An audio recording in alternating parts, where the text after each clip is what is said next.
Welcome to the second video in the Day of Datomic training videos. Stu Holloway will discuss the information model. Stu covers Datomic's preferred data notation, Eden, along with the fundamental unit of data in Datomic, the datum. Stu will also talk about the Datomic ideas of databases, entities, and schemas. So we're going to talk about Datomic's information model, and we're going to look at 5 different things. We're going to look at notation. So we're going to talk a little bit about Eden, which is the textual serialization of data, right? It's the thing that you're looking at when you're typing closure programs in. We're going to talk about datums. Datums are 5 tuples. That's what they are.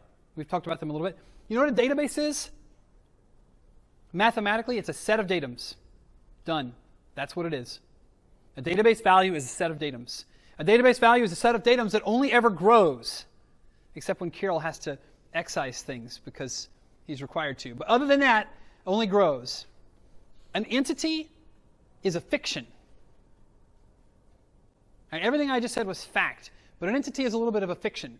And the fiction is that if you have a bunch of datums that are all about the same they're all about the same identity, then you could envision them as a map or an object, right? A thing that had a bunch of key value pairs. So the identity which is me, first name Stu. The identity which is me, last name Holloway. Right? Those are all facts about the same entity. You could envision those as a map. And this is quite interesting because that translation from datums to entities is purely mechanical. It is 100% mechanical. This matters a ton because in other domains, like in SQL databases, if you wanted to translate something in a SQL database to a map-like view, you would have to do what's called object relational mapping, or ORM. And the reason that it's called a mapping is it's not a mechanical translation. It requires that you make decisions. And the decisions that you make might be good in some contexts and bad in others. And the decisions represent work that you have to do.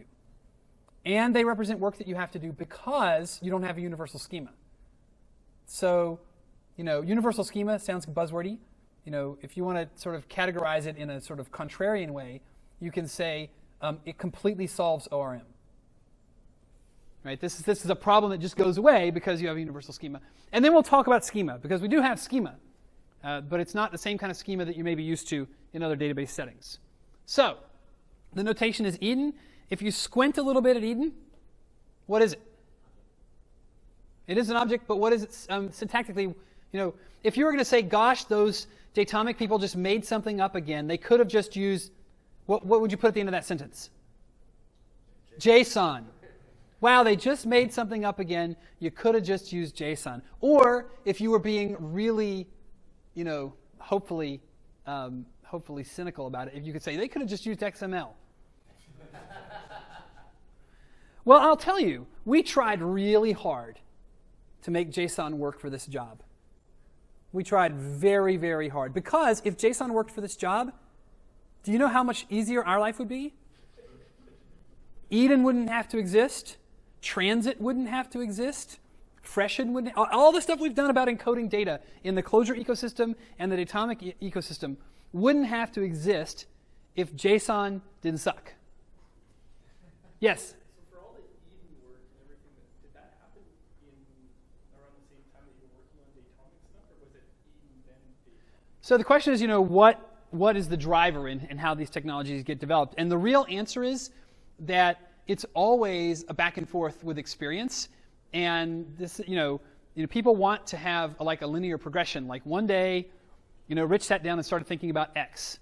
But the fact of the matter is, spec is a great example, right? Spec is something that came together after decades of experience and hundreds of hours of back and forth conversations that had been stymied at various points along the way for many years. But there's not an easy, this came first, because, the game of simplifying things is staring at things again and again and again and saying, how can I tease this apart? And realizing that you did an okay job, but you could do a better job, and pulling things apart further. So it's worth understanding why JSON's not suitable for this job. It's missing some things. So let's look at what Eden has in it. So Eden has strings and characters and numbers and booleans and nil and symbols and keywords. Well, which of those things is JSON missing? It's not very good at integers and floating. It can't tell numbers apart. So let's build let's build the whole internet on top of something that can't tell apart the basic categoric divisions in numbers. That's problematic. Symbols and keywords. It doesn't have types that represent the names of things. Well, that turns out to matter a huge amount. So go and look at any DSL enclosure. Any DSL that anyone's done enclosure, including like pull and query. And try to do that DSL forbidding yourself one of these things. Like saying, oh, I got to do this DSL, but I'm not allowed to have symbols. I can use keywords and everything else. Then go to try to do it, refusing yourself both of those things. I'm not allowed to use symbols, nor am I allowed to use keywords, but I have to write something that looks like a thing that talks about named things. Or if you're too tired to do that experiment, go and look at what it's like programming against AWS. Look at the JSON documents that you have to put in AWS to get it to do stuff. Look at like programs that are written in CloudFormation templates, right? I mean, that right there is just like the standing condemnation of JSON, right? It's an absolute horror show to try to make programs out of things that don't know about numbers and don't know about types that can represent names. Yes? I was wondering if there's also a problem with the fact that JSON being JavaScript only, it requires a string as a key rather than a unique value. Well, that's exactly right. That's what we're talking about, right? Having to use strings for everything is the worst part of this. As opposed to symbols and keywords? Or both, right? I mean, yeah, so Tyler's talking about kind of a knock-on problem. Like, I'd like to have a tuple act as a key, but you can't do that. Yes, that's another thing that sucks about JavaScript, or JSON, right? We could go on and on. JSON's also a little bit impoverished in categoric collection types. So Eden has 4. Lists, which represent things that you traverse from the front, are in rounded parens. Vectors, which represent things that you can traverse in a random access way, but are sequential, are in square brackets. Things that represent lookups or maps, they're associative. And then things that represent membership sets are also in curly braces, but they're preceded by the pound sign. So there are, there's a broader set of collection types. Now, having said that, Eden does not aspire or pretend to cover every data literal you might want to have. Right? If you try to cover every data literal, someone's going to come up in a domain and say, you know what, you don't have the data literal I need. I'm doing mapping, and we have this representation for GPS coordinates. I want a data literal for that. It is a bedrock principle of closure programming that you want to be able to have data literals for data. Right? You don't want to have things that you have to make somehow, because then you can't put them in a file. There's all these things you can't do with your information if you have to make it, if it's not just available as a literal. And so the escape hatch in Clojure is Eden extensibility. You can have pound name followed by something that Clojure can understand. So this is an important rule. Pound name followed by something that Clojure can understand.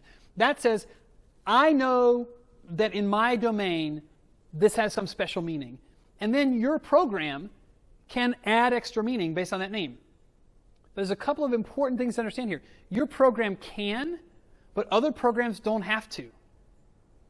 So if Jeff makes up this really awesome data literal, and he passes it to James, and James doesn't know what that name means, James can just hold his nose and go, I don't know what that means, but I don't have to blow up and fall over because I can just put that in a box. I can say, well, this is a thing tagged that. I don't know what that tag meant, but I can still serialize it. I can deserialize it. I can get to the contents of it. I can pass it on to other people. This addresses sort of all the things that were done wrong in, for example, Java serialization. So Java serialization tried to take on these problems. And one of the things that Java serialization allows you to do is it has an escape hatch, which superficially is very much like this. It's called externalization. So in Java, you can say, I want to externalize this thing. But in Java, when you externalize it, the thing that comes after pound name is arbitrary stuff, which requires Jeff's arbitrary program to read it. So as soon as you start externalizing stuff in Java, you've now made yourself arbitrarily brittle. Right? You're as brittle as the union of all the different externalizations of everything in the system. So this is extensibility done right. And just to prove that it worked, we made a few tags These could have been built-ins, but we figured why not have a few that we implement using the system. So instance and time are #inst followed by a string that's RFC 3339 compliant, and UUIDs are #UUID followed by that string. One place where you see this already, that you're experienced with the pain of not being able to define your own literals, is if you're a Java programmer, if you ever have to use big decimal or big integer. Right? Those feel like data types, but you have to make them. You can't just pass them around as literals. And of course, the set is open, right? We don't know when we're going to come up with new ones. So having this extensibility is an important characteristic. So why does this matter to you as a Datomic programmer? Well, if you're using Datomic from Clojure, then all the print forms of data are going to look like this. If you're using Datomic from anywhere else, then it's going to map to what your language is capable of, which is going to have varying degrees of quality depending on what your language can do. In some places, be better than others. Datums. So datums are atomic facts. They're immutable. They're never changed. They're a 5-tuple: entity, attribute, value, transaction, operation. We've talked about this a little bit before, so we'll go straight to an example. So here we have some example datums: EAV, TX, and up. As of time 1008, Jane likes broccoli. Jane's health conscious. Also at time 1008, Jane likes pizza, because pizza tastes better than broccoli. That, by the way, is a fact. That should be in the database too. But then as of 1148, Jane discovers lactose intolerance or whatever. No longer likes pizza. So now that's false. This is conceptually the model, but it's not actually exactly what happens. This is what actually happens. What's different here? Everything in the E column is a number. Entities are actually stored by number. Everything in the A column is a number. So every attribute in the system is actually stored as a number. Values, if they are references from one entity to another, are stored as a number. So if you go back and look at this, and this is really the answer to the question of what happens if you build a system and you don't care about performance versus what happens if you build a system and you do care about performance. Right? There's a lot of open world, the triple story stuff that doesn't do stuff like that. It just stores everything because they're not as concerned about performance. They're more concerned about the model. But this is we want this to be stored efficiently. And then this has, when you actually look at a Datomic database, this has freshen compression on top of it and zip compression on top of that. And so the objective is to make you not terrified of storing data here because it's going to be stored in an efficient fashion, which is no advantage over, say, SQL databases, which have decades of experience of compressing and doing all kinds of things. But it might be a substantial advantage of some NoSQLs and things like that that don't care as much about this. So yet another place where Datomic is more aligned with traditional SQL databases in a lot of ways in caring about performance like that. So a database is just a set of datums. It's a universal relation. It's stored efficiently. How do we store it efficiently? Well, I just told you. Right? There's a representation that's compact that has numeric identifiers. There is layers of compression, freshening compression. And that matters because the database is actually stored in 4 or 5 sort orders. It's redundantly stored in 4 or 5 sort orders, all of which accumulate. Yep, those are the indexes. And here they are. Yes, Francois?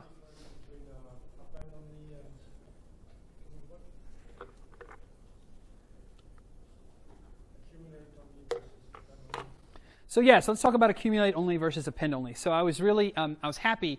ThoughtWorks put Datomic on the ThoughtWorks radar, and they put it in the they made up a category for it called append only databases. Well, append only is a word that's out there in the world, and append only is a very physical metaphor, right? When you picture append only, you picture a line that's just getting longer on one end, and there are systems that work that way, that are designed to work that way, that have all kinds of performance problems down the road because you want to access the data in a different, there's a couple of things. One, you want to access the data in a different order, and it's all just put down in that order. And secondarily, you have, again, there's a lot of detail, but you have very inefficient updates or expensive cleanup operations on something that's physically accumulate only. And I'm not trying, or append only. I'm not trying to tar all append-only databases, but I am trying to distance myself from them because there's a set of performance problems that are associated with that Datomic does not have. Right? Datomic's model is logically accumulate only, but that's not necessarily what always happens under the covers. Right? And what that has to do with, there's a tiered data structure. So there's a tier that represents the most recent stuff that accumulates, and then that tier gets folded into a bigger tier as opposed to just literally accumulating. Like that would be inefficient, and people are appending. So when people see that, they sometimes, they sometimes have presumptions or in fact bad past experience with a database that's append only that had some horrific performance characteristics, couldn't compact itself, things like that. So Datomic gives you the benefits of accumulate only without some of the performance challenges of physically just saying, well, I'm going to always put this in the next sector and always put that in the next sector. That's just naive.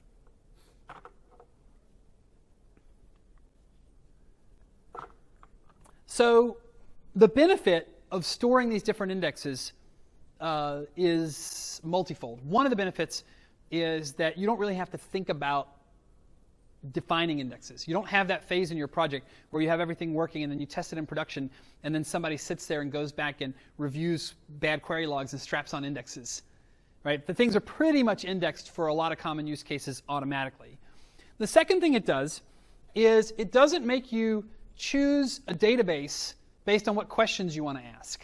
So the whole NoSQL movement has, I think, sort of unfortunately been put into this sort of quadrant system that's like, are you a column store or a document store or a graph store or whatever? And that shortchanges the value prop of NoSQL, I think, having that set of categories. And it focuses on one specific choice that some NoSQLs have made, which I think is it's a choice to be very cautious about. And that is storing your data in a way that's optimized to ask a particular question only. And this is actually best practice advice in, for example, both Mongo and Cassandra. Right? You're encouraged to say, well, if you need to answer this kind of question, store your data this way. And if you need to answer a different kind of question, store the data again a different way. And if you have to answer a third kind of question, store the data again a third kind of way. And it is a sensible engineering trade-off sometimes. Right? It's not like universally the wrong thing to do. But it certainly has challenges. Right? First off, if you don't have a systematic way of going about that, that may be a manual job that requires additional programmatic work every time you want to ask different questions. It may be a job that requires somebody to keep those things in sync, or somebody to fail to think about that and not keep those things in sync, or have things get deleted from over here and not deleted from over there. There's a lot of challenges to doing that. On the other hand, if you look at these common scenarios, Datomic already has an index that covers each of them. So a key value store is if I knew the name of a thing, I'd like to be able to get a value. Right? That's looking up unique things. Well, Datomic has an index, and these indexes are named by the dominant sort order. So the AVET index is sort the entire database by A. So all the first names are together. And then the second thing in the sort is V. So now the first names are sorted by value. So the Stews are really close to the Stewarts. Right? Which means if you want to look up something by value, you want something that's AV leading. So you don't need, the ET doesn't even matter. Those sorts don't even matter at this point. That's what they happen to be. But if you want to do a KV thing, you need to, and you're on a universal schema, you want AV leading. If you want something that's like a traditional SQL database, that's row-oriented, then all the information about a particular entity is together. So that's E leading. Right? Everything about the E is together. So if you sort the whole database by E, in this case it's EAVT, then you have everything about Stu here, and everything about Jeff here, and everything about Jonathan here, and everything about Nola here. And again, you have efficient lookup by type. Now, sometimes people do analytics with what's called a column store, where they want to be able to run all the values of an attribute. Right? I want to look at all the prices in the system, and I want to come up with some, or all the weights or whatever, and do some sort of analysis on it. I don't care who has them. I don't care what the item is that has that price or that weight. Then you want to be A leading again. A graph database, you want to be able to navigate from one entity to another. You want to be able to say, and we'll see this with Music Brains, right? Given a musician, what albums did that musician make? Given an album, what tracks are on that album? Given a track, was that track also on another album? Given that other album, what other musicians were on that album, and so on and so forth. A classic example of a graph database query is 6 Degrees of Kevin Bacon. Right? Given a particular performer, what other movies, how do you connect them? That's a graph. Well, in Datomic, if you have an entity that has a relationship, if I define an attribute as, let's say, album, a relationship from artist to album, then EAV already is an efficient lookup. If you're holding on to the artist, you can get to the album. But what if you're holding on to the album and you want to get to the artist? Then you need to be able to go from V back to E. So the VAET index, which only applies for entity references to other entities. There's not a VAET index that lets you find all the words stew in the database, right? The value stew. It's only values that are entities, values that are identities. This lets you do those kinds of queries. Now, I should just go ahead and say this now.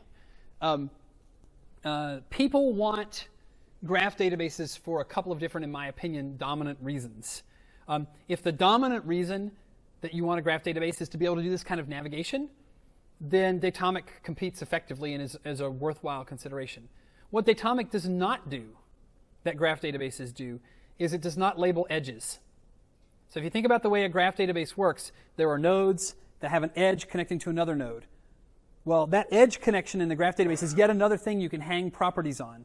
So if you want to do that, Datomic storage is not terribly efficient for it because you'd have to model that as a whole additional thing. You have to reify that edge as an entity, whereas graph databases are designed for that. So it's important, I don't think that the documentation out there really draws that line very effectively, but it's important to know if you want one or both of those things. If you really want to model attributes of attributes, or attributes of relationships between things, then you really do want a graph store straight up, and Datomic is not a good fit. But if you want to be able to navigate relationships, which don't themselves have to have attributes, then Datomic is a great fit. And a good example of that is the 6 Degrees of Kevin Bacon query, or, and we'll see some of these with Music Brains, which artists collaborated on an album. Those kinds of queries Datomic is good for. So, quick question. Yes? So, from what I understand, attributes are also entities in some way. Attributes are, in fact, also entities. Yes, that's correct. So, then why doesn't it allow? It seems natural that an entity can have any property on it. The entity can have any property on it, but an edge is not just an attribute. An edge is the relationship between an attribute and an entity and a value. So when you start talking about you want to have a datum that's about another datum. Not a datum that's about an entity or about a value. Go and try to draw a picture of it, and you'll see that if you make that choice, you have to use a ton more storage. Right? Because there needs to be basically a new place on every datum to say, how do I relate to all the other datums in the system? You could do it. We chose not to. So maybe I'm confusing two things. You can have attributes on attributes. Yes, you can say, for example, you could. Yes, you could mark attributes as not used anymore without getting rid of them. So let's say you don't want programmers to use this attribute. Like when we first started storing people's names, we had a string field called name, and then we realized that was dumb and we should have first name and last name. But that's still in there because of, if you go back in the history database, you'll see that we used to have that before we split them all up and put them in first name and last name. You could have an attribute of the full name attribute that says, hey, this is not in use anymore. You shouldn't add new ones of these. And you could have programs that use that attribute to do some kind of enforcement. But you couldn't have an attribute that says Stu's name is dumb. Right? I think he has a dumb name. Right? So if you wanted to model it, so you've got Stu, entity name Stu. There's no place to relate to that datum. There's no other way. Datums don't have another identity column at the front of them, so you could talk about that datum. You do, right? You have the coordinator using the transaction ID. Well, that's a very important point.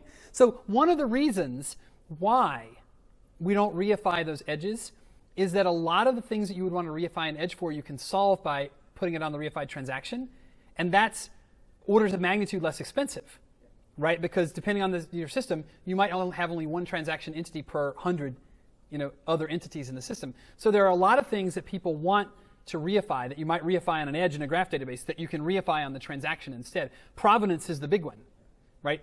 I don't have to, and this is the thing, right? So let's imagine in a graph database, you wanted to say the provenance of every fact in the graph database, then there the balance of efficiency tips back towards Datomic, because in a graph database, on every individual edge everywhere would you have a provenance field that then had to be looked up. Whereas in Datomic, you would say these 100 datums came in one transaction.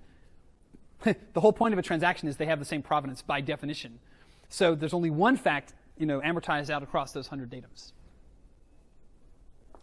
Yes, Frank. Just to confirm, with the graph index, the value there is another entity ID. That's another entity ID. That's right. So you've got the entity ID that is pizza, and then you can go from pizza back and find out that Stu and Jane both like pizza, or whatever. I'm not sure if I even know anybody named Jane. It's kind of a bad example. So Tim Ewald and I, see, in sort of relation to your conversation with Stu there, I spent quite a bit of time working through a variety of approaches and modeling different use cases for graph implementation, specifically in Datomic. And this to everybody, but if you're interested in that use case, I'd be happy, like one of the breaks or whatever, we can sit down and we can draw out all the different ones we can talk to. There are another half dozen approaches sort of in between the two that Stu mentioned. And it turns out that efficiency trade-off that Stu mentioned really comes down to what do you actually want from it versus, what does it mean I want a graph database, right? Like very specific use patterns are actually well supported by certain things, but then certainly there are cases on the outer edge where you're like, yeah, this is clearly a case for a true refinance graph database.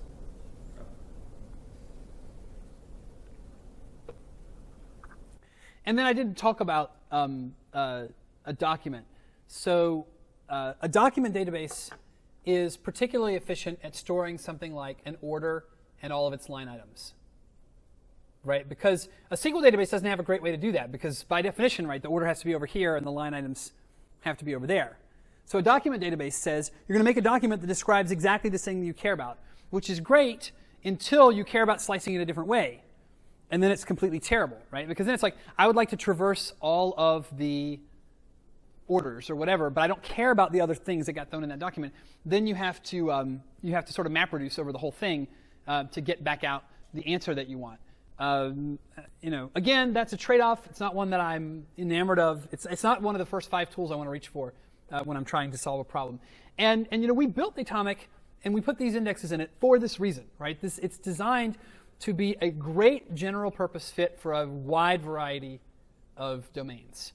And I think it's a better general purpose fit than SQL or graph databases or column. This is why we built it.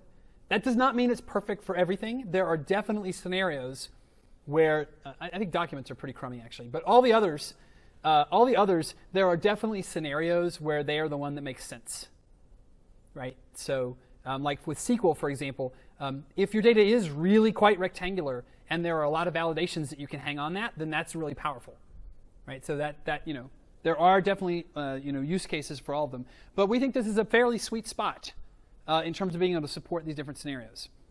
And this, I'm happy to sort of, we're spending a fair amount of time on this one slide, but this is super important because this goes to what is Datomic good for, right? Because this is going to drive, query is important and everything, but this is going to drive what query is able to do. Yes, Frank. So we have historically turned, AVET is configurable. That's the only one that is. The others are always on. So this gets back into some technical detail. So how expensive it is to make an index has to do with the sort of the spread across the value space as data comes in over time. Like if new data comes in spread all over the value space, then it's harder work to integrate that back into whatever index that you have. And if you look at these indexes, of all of these indexes, the only one that by nature is always going to be spread all over the place is AVET, right? Anything that's leading with E, anything that has E before V is going to be, if your system tends to talk about data, like it talks about these entities for a while, and then it talks about these entities for a while, it's going to tend to come clustered. It's not going to be spread all over the place. So those indexes are easier to make. So when we originally built Datomic, we were concerned about the performance of indexing, and so we had a knob on AVET, which we didn't love. Indexing performance, we've come up with some super clever stuff there. So that is no longer a concern as much. And so, it's okay to turn on AVET for everything in a new database. Having said that, at the Day of Datomic 2 years ago, I made a similar comment, and some people had databases in production, and they went and turned on AVET on every attribute just out of principle because they had heard me say that, not because they needed it for anything. And it does put a lot of load on storage to do that, and they weren't configured for it. And so, you don't have to run out and make a general principle in software is don't run out and make a change on principle if you don't actually have something you're trying to do. So I wouldn't change an existing system to add them, but if I were starting a new system, I would not think twice about just having a coding standard of set AVET true everywhere. And it's certainly possible to add it too. We designed it to allow you to do that, but adding it is operationally expensive.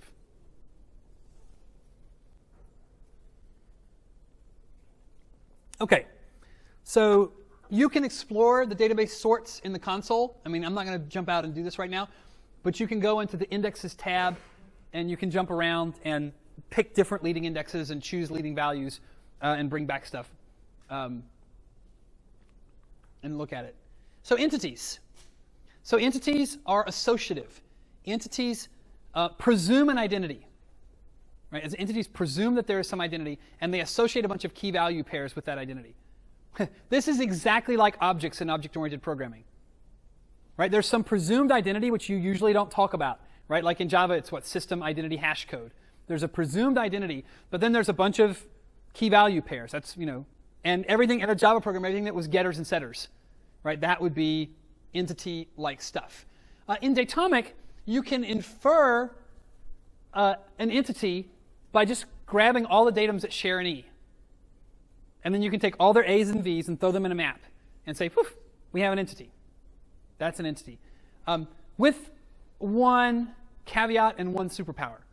The caveat is entities are, by nature, they only have two places to hang things, keys and values. They're map-like. Right? So we have 5 tuples, and we're smushing that down to 2 tuples. So how do we do that? How do we cheat? How do we preserve all that information and smush it down? Well, there's 2 things. One, we get E for free because it's implicit in the entity. Right? You just need to know that about your entity. It's this E. And then transaction and operation vanish somehow. And they vanish because entities are point in time. Right? Entities represent a point in time. If I change my address in Datomic from North Carolina to Texas, then I can look at an entity as of the time that I'm in Texas, and it'll say Texas. I can look at an entity at a point in time before that, and it'll say North Carolina. Can I build an entity on top of the history database? It wouldn't make sense. Right? What would it say? It would say I live in Texas and North Carolina. It doesn't have a place to say that stuff. So you can't ask the history database for an entity-like thing. And then entities have a superpower, which is bidirectional navigation. So in an entity, you can say, give me an attribute. So Jeff's my friend. We're friends now. Hope you're cool with that. So I have a friend who is Jeff. Right? I can say, give me that. But you can also navigate an attribute relationship backwards. You can look back up the chain and say, who is related to me through this thing? Which, by the way, is something that objects cannot do. I mean, think about how object-oriented programming works. Like if you make an object, like you're modeling an address book, and the address book, says this person has this address. Well, maybe the way you modeled it, that person's spouse and friend and child all have the same address, but you can't from the address object say, give me all the things that point to me. Right? Give me all the people who have me as an address. You can't navigate in that direction because those pointers don't exist. Right? It's not how object-oriented languages work. But that is how Datomic works, remember, because what do we have? We have an EAV index, and we have a VAE index. So you can always navigate relationships in your system in any direction that you want. So here's an example. Entity 1001 is Jane. Attribute 64 is likes. And value 1002 has the name broccoli, and value 1003 has the name pizza. You can take these datums and mechanically convert them to that map. Right? You need the database, right? You need the database value in hand to do that because you need to be able to figure out what 64 is and what 1002 is and so forth. But with a database and those datums, you can mechanically turn it into that map with no impedance. This is enormous, because this means, and we haven't written one, but if you want to, right? This means that if you write an object layer on top of Datomic, it's not an object relational mapping. It's a direct reflection of the data into objects, which means that all of that noise and XML configuration and whatever that you're used to and Hibernate and things like that, or even Active Record, even something that's somewhat easier and friendlier faced to use, like those things have to make a ton of choices, right? You have to say things like, what is the cardinality of this relationship? And if I'm modeling something that has to go through a join table, how do I know where that join table is? Right? All those things are things that you have to say. Those are structural impediments. There's no impedance like that with entities. And we'll see more of this later. So schema. Schema adds power to your system. And I want to use the word schema in a conceptual way for a moment before we talk specifically about the mechanics of reifying it and putting it in the system. An information system has a schema whether or not the tools reify it. I want to say that again really slowly. An information system has a schema whether or not the tools reify it. Right? If you built an information system that was entirely built on top of Java properties files and some navigating them on the file system, that represents an implicit schema that you could describe in a modeling language. The fact that you choose not to is entirely up to you, but their schema is there. Right? A schema is a model. So when you actually have a reified schema, when your database allows or requires a schema, it's giving you a model that's going to apply to your data. And the purpose of that model is to give you power. Schema has gotten a bit of a bad name because you hear people advertising things like schemaless database, which when people say that, I hear powerless database. But what they're really saying is they're saying something, they're not sort of trying to argue that the database is powerless. They're saying something about how much work you have to do to make the schema, which might be zero because it might be totally implicit. Right? That's possible. Right? You could have a database where the schema is totally implicit, that there's no specific work you have to do. Having said that, I like schema. Right? I don't want schema that forces me to say things that I don't feel good about. So, for example, the rectangles in a SQL database, commit me to say these 12 things always come together. And eventually I discover a corner case where 2 of those things don't come together. And I'm like, oh, crap. Right? So, I'd like to have a way to be able to talk about that. I don't want that, but I do want some of the power that comes from schema. And there's power in Datomic schema that comes at a fairly small price. And that is that Datomic schema does not define relations. Right? There's only one relation. There's a universal relation. So it's not, we're going to make a table of users and a table of this and a table of that. But schema does define the semantics of individual attributes without saying anything about who may or may not possess those attributes. So it's a more granular statement that still gives you some power. So what kind of power can we get? Well, schema lets you give things a ident, a name, a programmatic name. That's valuable. We don't want to refer to things like with the number 64. So we want to refer to things like first name. So names are good, but that's pretty much a given. Schema allows you to specify a value type. Right? Names have to be strings. Prices have to be big decimals, those kinds of things. And those will be enforced by the database. Schema allows you to specify the cardinality of relationships between things. So you can say that a user has only one email address. But you shouldn't, because we know that's not true. But you could say that a user has only one primary email address. Right? You can make statements about cardinality 1 or cardinality many. And when you do that, again, with every single one of these things, you should ask yourself, what does the database give me for making me do that? Okay, so for DB ident, the database says you get to talk about things with programmatic names instead of numbers. Okay, I'll take that. With value type, it says I'm going to say these things have to be a certain granular atomic type on a particular attribute, and I'll enforce that for you. Okay, I'm good with that. Cardinality says that you can say how many of something can have. Well, what's the database going to do for me for that? Whenever something's cardinality 1, if I assert a value for it, it will auto-retract the old value. So it's doing something for me. With cardinality many, it's not doing anything. Right? It'll change the shape of returns that come back from pull and stuff like that. Unique says this thing can only one entity can possess this, right? Only one person can have this primary email. Well, what could the database possibly do for me with that information? There's a couple of interesting things it could do, and Datomic provides two of them.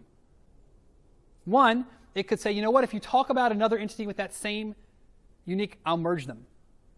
So if you say that, I want to talk about, and we already saw that with lookup refs. That's what lookup refs are, right? If you say, I want to talk about the user with classroom name Civ, boom, right? If I talk about you and I talk about you again later, then because that's marked as unique, Datomic will merge those to the same entity ID. I can also say that something is a unique value, which means that it's not legal to talk about it a second time. That I have to go back and get the first identity myself. It's just to prevent you from accidentally merging things, but when you do want to enforce uniqueness. And I'll show an example of using that later. And then finally, component shows ownership of things, and it prevents you from orphaning stuff. So for example, I'll use Rich's example. My child is not a component of me unless I come from a really backwards culture where your family is killed and buried when you die. But other than in that situation, my family is not a component of me, but my arm is a component of me. Like if I go away, my arm goes with. Again, some of it's domain specific, right? If you're modeling some sort of medical research lab, maybe you would choose not to model my arm as a component of me. But what this is for, it's designed to facilitate managing entities in the system without orphaning stuff, and efficiently to find out stuff that you care about. So when you pull an entity, its components will automatically be pulled. So if you pull with a wildcard, so the canonic example is orders and line items, right? A line item is meaningless without an order. So I don't want that to live without an order. That would be marked as a component. But most relationships will not be marked as a component. And again, when you do that, when you say that about an attribute, Datomic will enforce these rules for you. I should mention right now that every single one of these things, with the exception of value type, you're allowed to change. And if you think about it, it sort of makes sense because all these other things are potentially compatible with past things you've said. Right? You could take something that's not marked as unique and assert that it's unique, and Datomic could go and check. And then it could say, yep, everything you've already said about that is unique, so we weren't treating it as unique before, but we'll start right now. So you can be very agile here. The one you can't is you can't make something that says value type string, put a bunch of strings in the database, and then say, oh, you know what, I want to make that an integer. Right? Because there are already strings in the database. You are bound by the elephant in the room, the history of the choices that you've made. Now, names in Datomic are namespaced, so when you do something boneheaded like that, you can choose a new name and make a new named attribute. You can even rename existing attributes. So you can name away the ugly mess you made and make that name refer to something else, but you can't get rid of the thing. So I'll do a quick example. This example you can follow along in the GitHub repo. If you want to look at the source code, you don't have to do that right now because I'll just have it up on screen. But if you're looking at the examples, this is the social news example in the example repo. And I'm going to talk about the domain. So I'm going to get rich. I'm going to take some venture funding, and I'm going to build a site where people can talk about stuff and comment on it and upvote it and be mean to each other. And no one's ever thought of this before, so I'm going to get super rich. And so the idea is there's things that are called stories, which is stuff on the internet that we want to be able to gab about. And so a story has a title, which is a string. It has a URL, which is the actual place on the web that it is. And it has a slug, which is a unique identifier for me so that we can make URLs in our system that have a little slug in it that point to that thing. And it can have comments. Now, notice that my attributes are namespace qualified. Right? There's the slash is namespace / name. So you can say in Datomic, you can imply that attributes go together by namespace qualifying them. It's not a schema thing. It's not like a rule that says these things have to go together. But you can imply that. And in fact, if you were building an object system downstream of it, the object system could then leverage that. And it could hang methods on, if you were doing it in Java in static typing, you could hang methods on story that were title, URL, and slug, for example. So there's my schema. Other things besides stories can have comments, so I'm going to put that in a different namespace. This is what one of those looks like in actual schema. So the story URL is a string, it's cardinality 1. Name is URL, its value type is string, its cardinality is 1. This is very powerful because you can iteratively develop your system, and your model is super. I mean, how many people have ever done, I don't even remember all the terminology in the SQL world, where you start with your abstract model and then you turn it into your physical model. And the fact that those are really different, that's impedance, right? The thing that's beautiful about this is pretty close to your abstract model. Right? And this is what I would say if I was going to try to describe to you how this works, and it translates exactly into the actual schema model that you want to make in Datomic. Likewise, the other entities in the system, I've got users. They have first name, last name, email, which is unique, so this is their primary email. They have upvotes. Upvotes are a ref. Notice that references are not limited. They're not typed. So technically, although I probably don't want to, you could upvote anything. It's my intention that people are going to upvote stories, but you could upvote other people, at least at the schema level, right? Because it's an open system, schema is not going to say things like only certain types of entities can have relationships to other types of entities. That's up to your program. There are comments. Comments have a string and an author, and comments can have comments on them. And of course, because of Datomic's time model, you get the whole tree time-ordered view without doing anything. Right? It just falls out because you can look at any comment and figure out when it was made. And so you can sort them without having to model any of that. And notice that comments can be on stories or they can be on other comments. So that's why I chose a different namespace there. Yes? Question. Can I extend types? So for example, if I want to define email, can I specify the regex for this email, not just a string? So the question is, can I extend types? And there's a two-part answer to can I extend types. Datomic was designed from the ground up to facilitate adding user-defined types. So being able to make new types of things. But we've never exposed that functionality. So that's a feature vote thing. But the second thing that Datomic does is it has what are called transaction functions. And transaction functions allow you to write your own code semantically that's going to run inside of a transaction. And those are not logical constraints, but they are functional constraints. You can write your own function that says, let me check the regex on this, and if it's not that, I'm going to blow up. So there is a path to doing that. Now, that being said, transaction functions, there are built-in ones in Datomic. We are going to be increasing the ones that are built in. There are not clients and peers. This is one of the few places where they differ. In peers, the presumption is that it's your application, so it's your program, so you can write, crazy code if you want to. It's your world. You control the peers. You control the transactors. So you can write your own possibly poorly implemented function and bring the whole system down if you wanted to, right? Because if you think about where these functions run, they run inside the transacting, inside the single process that's doing transacting. The client API has been designed to be more portable. It's future looking. So it's looking at the Datomic installations we have today, but it's also looking at other topologies we plan for the future. And so the client API currently presumes the lack of a trust relationship between the application author and the person who's applying the transactions. And so you're not allowed to install arbitrary code in the transactor with the clients. So that is a difference. That's evolving. So where we're going to land on that is not, finally settled. But if you need the kind of functionality that you just described, that kind of enforcement, you might want to use the peers instead of clients today. Yes? So there is a URI data type. There is a URI data type. That's correct. However, most of the examples I've seen for URLs or emails, etc., always seem to use string. Yes, this is Is there any particular reason? There is a particular reason. So, and I figured this out sort of later. So one of the things that you do when you're sort of making a system behave well in the face of garbage collection is you get really good at tracking the amount of memory utilization that different things have in Java. It turns out that the URI type in Java is a horrific pig. And storing a URI costs quintuple the amount of storage space it costs to store a string with the same information. So, and I couldn't believe it, and I was hoping there was aliasing that I couldn't see that was happening down in the VM. And maybe this is an efficiency that has evolved and changes in different versions of Java, so I'm happy to be proven wrong. But when I was testing it, I wrote a program that just allocated URIs in a vector until the JVM ran out of memory. And then I did the same thing that just allocated strings of the same URI. and the string one got 5 times further before it ran out of memory. So I have been leery of using URIs and have ended up, I wrote most of the examples, and I've been leery of using URIs because of a JVM specific thing.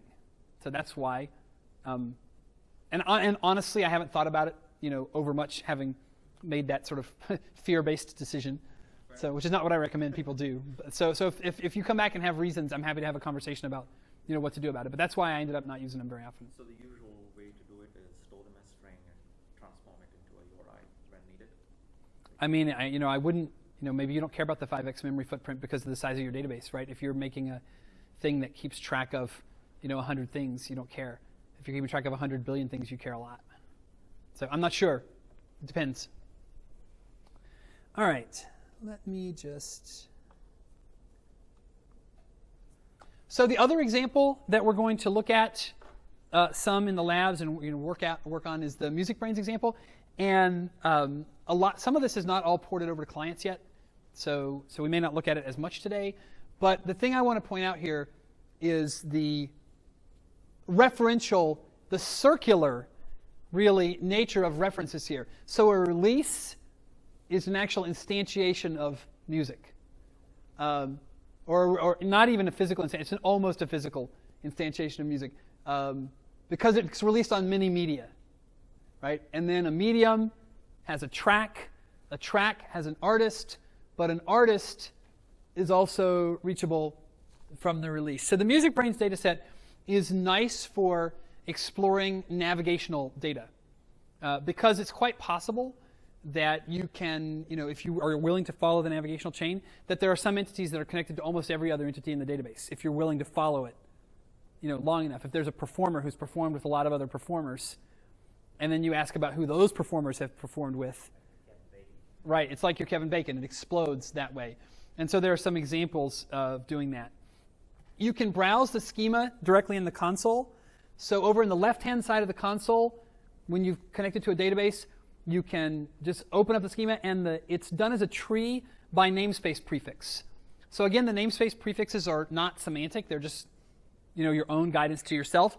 But you do get some benefits in places like user interface where it'll say, oh, look, medium, all the things that are about a medium are under that level in the tree.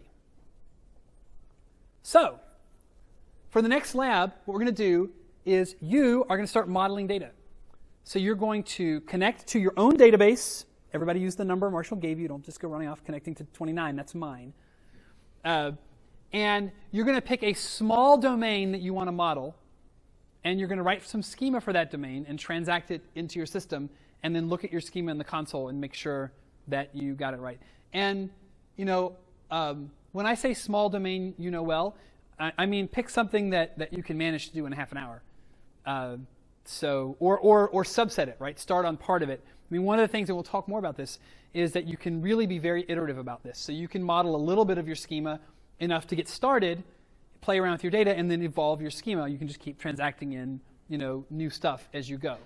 Yes, Francois.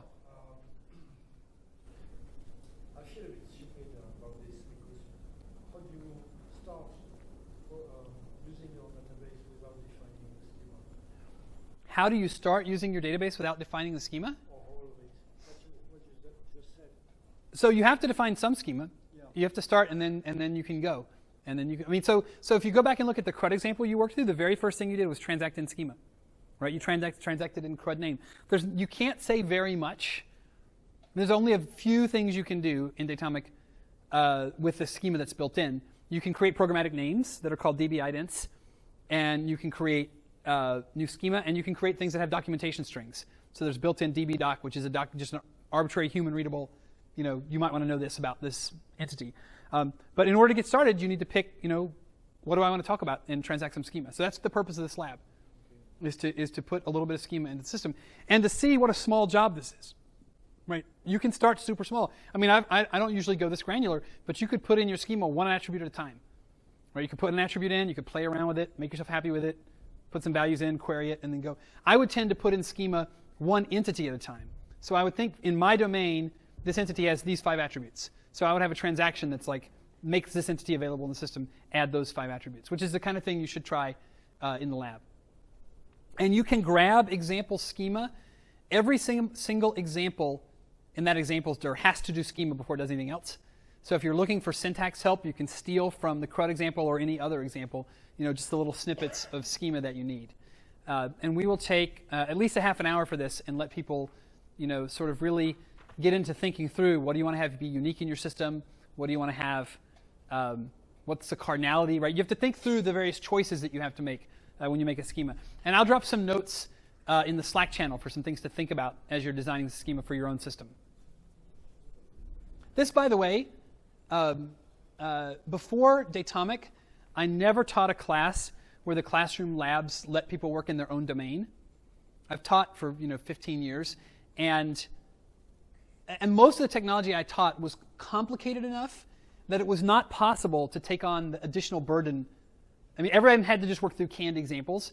And Alex Miller, who's next door, who teaches the closure training, when I looked at his labs for the closure course, I saw that in the closure course he was like, pick this thing that you want to work on, and I was like, wow, is that possible? Can we get that far in one day? And the answer is you can, right? You can have your own system built that's doing things that you care about, in short order. So I'm excited about taking this approach with labs. And we'll break now for the labs.